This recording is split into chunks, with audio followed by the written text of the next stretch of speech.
Я Сулейман Алиев, сын Османа с Фатисала. Наш домик под горой.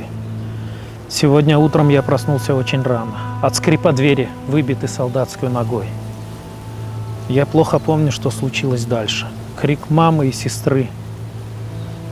Биташкины глаза. По четвергам постились мы. И в чашке еще горячий чай, а на столе лепешка и эльва. А накануне мне исполнилось 13. В тот день я от Бабама получил письмо. Просил меня, как взрослого, стараться, чтобы у девчонок наших все было хорошо. Да-да, я помню. Он писал, что скоро война закончится, и он домой вернется. Мы сядем все на нашу бричку вместе, поедем на Айпетри встретить солнце. Нет. Солнца я не вижу, потемнело. Сестрички плачут, молится о нам. Битам молчит, держа в руке лишь сверток. Эльва, лепешки и Коран.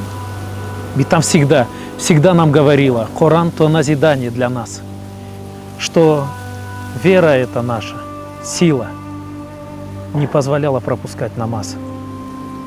И вот уже куда-то едем, небо плачет. Над головой повисли тучи, воют облака.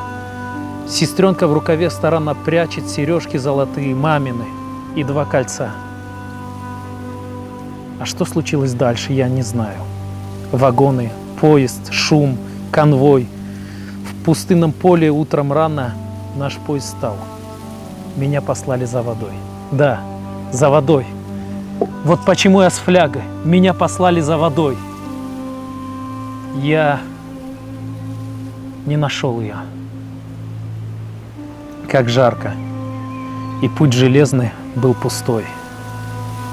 Я Сулейман Алиев, сын Османа.